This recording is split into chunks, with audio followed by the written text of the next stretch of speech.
Hello students and welcome back to our channel excellent learning point. तो मेरे प्यारे बच्चों, कैसे हो आप सब? आई होप आप सब बहुत ज़्यादा अच्छे होंगे। तो आज की इस वीडियो में हम बच्चों क्लास 10th का वर्कशीट नंबर 66 डिस्कस करने जा रहे हैं। ये बच्चों हमारी मैथ्स की वर्कशीट है और यहाँ पे आज जो हमारा टॉपिक है वो है प्रोबेबिलिटी। आई होप आपको प्रोबेबिलिटी क्या होती वो पता होगा, बिकॉज ये हमारा 9th चैप्टर भी था। प्रोबेबिलिटी मतलब होता है किसी चीज़ का होना या ना होना, ठीक है, पॉसिबिलिटीज़ कि वो चीज़ हो भी सकती है या नहीं भी हो सकती है। तो हम यहाँ पे पॉसिबिलिटीज़ के बारे में बात करते हैं। तो देखो लिखा हुआ है, in mathematics we can measure this uncertainty of happening और नॉन हैपनिंग ऑफ सिचुएशंस। तो हम यहाँ पर क्या कर सकते हैं, हम ये निकाल सकते हैं कि क्या चांसेस हैं। मैथ्स में हम क्या कर सकते हैं बच्चों, मैथ्स में हम ये चीज़ निकाल सकते हैं कि कोई चीज़ हो सकती है या नहीं हो सकती है, वो भी सिचुएशन के बेसिस पे, ठीक है। अब जैसे कि यहाँ पे लिखा हुआ है, in daily life we come across many situation where we can not decide the result, we say that I doubt it will rain today. मतलब कि यहाँ पे बच्चों आप कहते हो कि आज शायद से, मेरे ख्याल से मुझे लगता है कि आज बारिश होने वाली है। मतलब हो भी सकती है, नहीं भी हो सकती है। तो यहाँ पे बच्चों क्या है, चांसेस है, ठीक है। यहाँ पे फिर सेकंड लिखा हुआ है, chances chances are high that boss will agree to increase my salary. अब यहाँ पे वो बोल रहे हैं कि इस बार चांसेस ज़्यादा हैं कि बॉस क्या है, कि बॉस हमारी सैलरी इंक्रीज कर दे।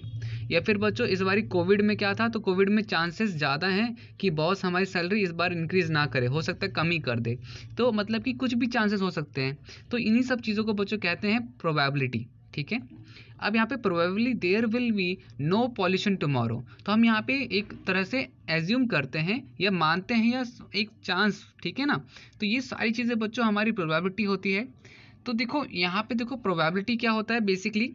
तो यहाँ पे मैथ्स मैथड्स में बच्चों प्रोबेबिलिटी होती है ट्रायल्स, कि हमने कितने ट्रायल्स किए, ठीक है। Doing an action like tossing a coin through और थ्रोइंग अ डाइस। तो हम जो बच्चों डाइस थ्रो करते हैं या फिर कॉइन टॉस करते हैं तो उसे ट्रायल कहते हैं।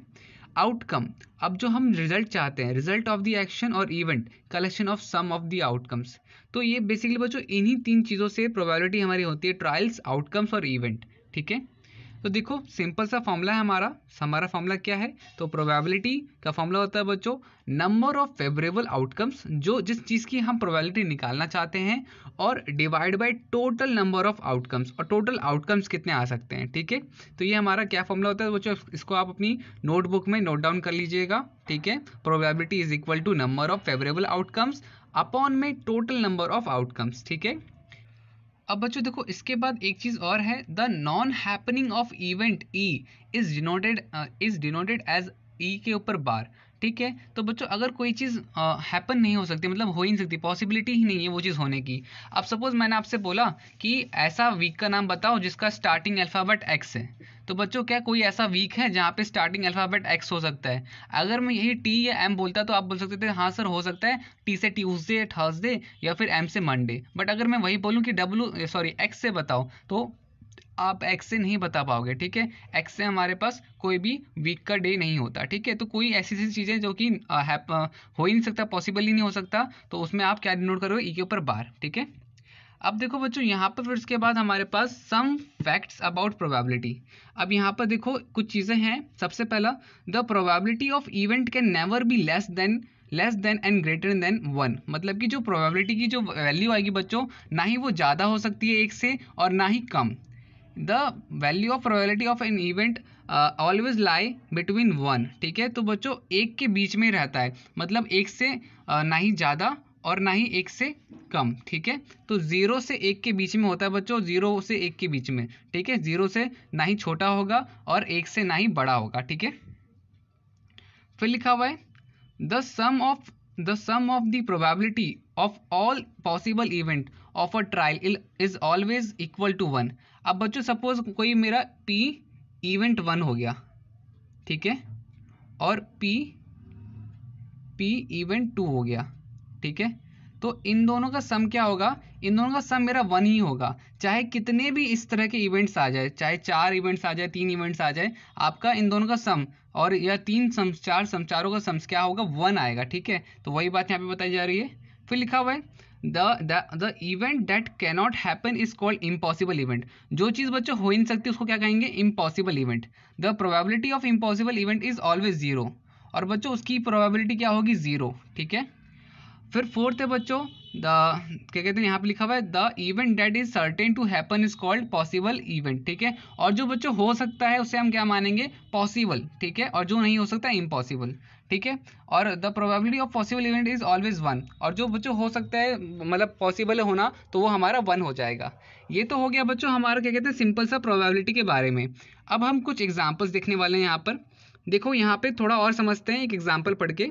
लिखा हुआ है let's understand with an example we have a bag containing 14 pinks ball, 11 blue balls and 15 yellow balls. तो देखो यहाँ पे जो ये हम क्या कर रहे हैं, ट्रायल क्या है, तो बेसिकली हम उस बैग में से बॉल निकाल रहे हैं। तो भाई कौन सी बॉल मेरे हाथ में आएगी, मेरे हाथ में पिंक बॉल आएगी, येलो बॉल आएगी या फिर ब्लू बॉल आएगी। तो बेसिकली हम यहाँ पे क्या कर रहे हैं, ट्रायल कर रहे हैं, drawing a ball from a bag. तो बैग से बॉल निकाल रहे हैं। Ball comes either pink, blue और येलो। तो बच्चों ये क्या होगा, आउटकम्स ऑफ ट्रायल, कि हमने जो ट्रायल किया उसमें से मेरे पास आया क्या, आउटकम क्या आया मेरे पास, ठीक है। और getting a ball of any colour, किसी भी तरह का कलर का बॉल अगर हमें मेरे को निकालना है तो उसको क्या कहेंगे, वो होगा इवेंट, ठीक है।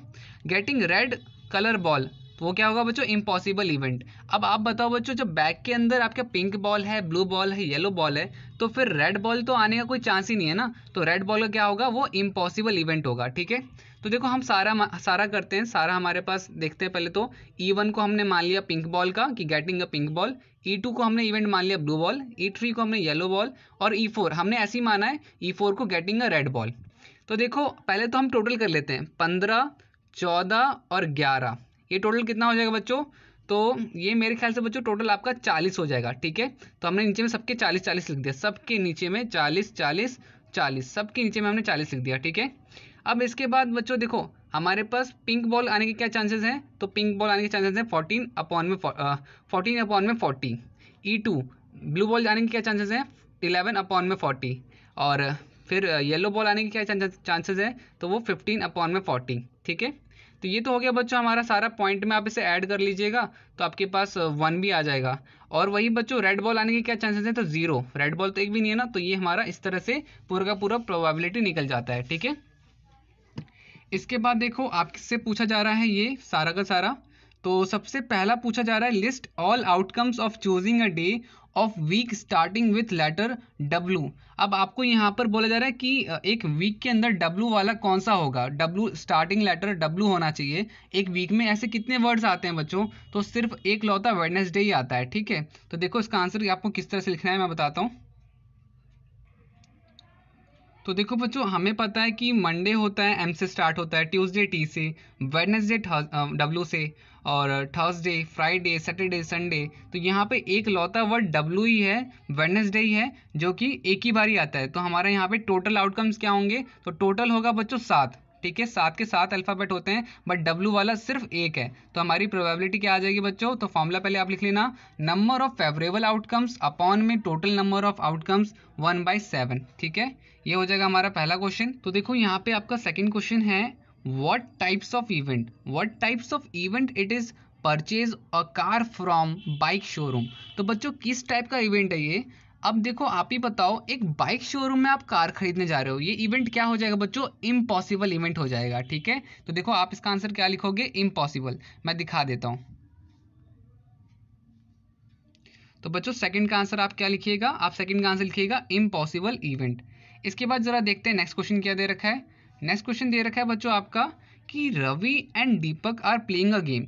ये दोनों बच्चों एक गेम प्ले कर रहे थे। तो देखो रवि का जो चांसेस था, the probability of Deepak winning is 7/9। तो बच्चों दीपक के जो जीतने के चांसेस थे वो क्या थे, 7/9 थे। तो आपको बोला जा रहा है find the probability of Ravi winning the game. तो रवि के जीतने का कितना चांसेस होगा।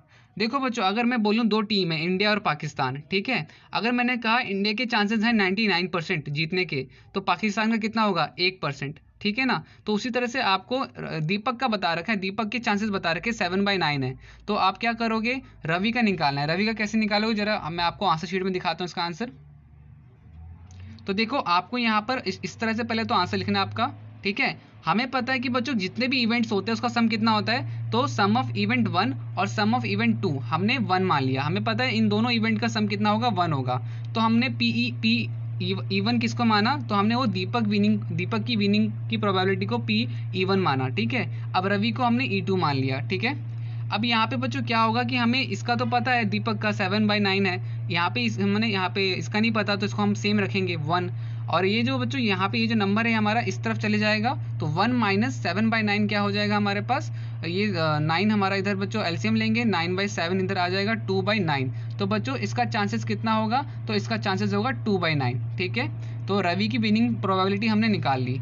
इसके बाद बच्चों देखो नेक्स्ट क्वेश्चन क्या है, तो नेक्स्ट क्वेश्चन था आपका the value of probability is always less than 1 and greater than 0। तो बच्चों जो भी प्रोबेबिलिटी की वैल्यू आती है वो 1 से छोटी होती है और 0 से बड़ी होती है, ठीक है। इसके बाद नेक्स्ट लास्ट क्वेश्चन देखते हैं, लास्ट क्वेश्चन क्या दे रखा है। तो देखो बच्चों लास्ट क्वेश्चन दे रखा है आपका कि बोला जा रहा है कि find the probability of Harjinder birthday to be a prime number date in the month of August. तो बच्चों अगस्त कितने महीने का महीना होता है, मतलब कितने दिन का महीना होता है, 30 का या 31 का, तो सर 31 का होता है।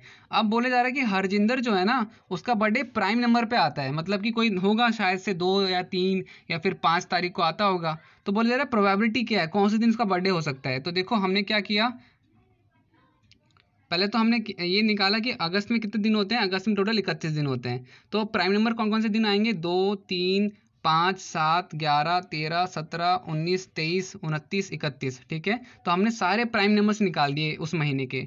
उसके बाद हमने प्रोबेबिलिटी निकाल दी बच्चों। प्रोबेबिलिटी का क्या फॉर्मूला होगा, तो PE number of favourable outcomes divide by number of outcomes. तो हमारे फेवरेबल कितने हो गए, तो ऐसे 11 दिन थे, हमने काउंट किया कितने दिन है, तो 1, 2, 3, 4, 5, 6, 7, 8, 9, 10, 11, टोटल 11 दिन हो गए, डिवाइड बाय 31, क्योंकि टोटल दिन कितने थे पूरे महीने में, तो पूरे महीने में टोटल दिन थे 31 और प्राइम नंबर थे 11, ठीक है। तो हमने क्या कर दिया 11 डिवाइड बाय 31, तो उसके चांसेस क्या हैं, तो उसके चांसेस हैं 11 डिवाइड बाय 31। तो बच्चों यही था पूरा का पूरा प्रोबेबिलिटी का। उम्मीद करता हूँ सारी चीज़ आपको समझ में आई होगी। अगर वीडियो अच्छी लगी तो प्लीज़ लाइक शेयर कमेंट ज़रूर कीजिएगा, और अगर आप चैनल पर नए आए हो चैनल को सब्सक्राइब करो, बेल आइकन प्रेस करो। तो आज की वीडियो में इतना ही, मिलते हैं नेक्स्ट वीडियो में, तब तक के लिए bye bye and take care.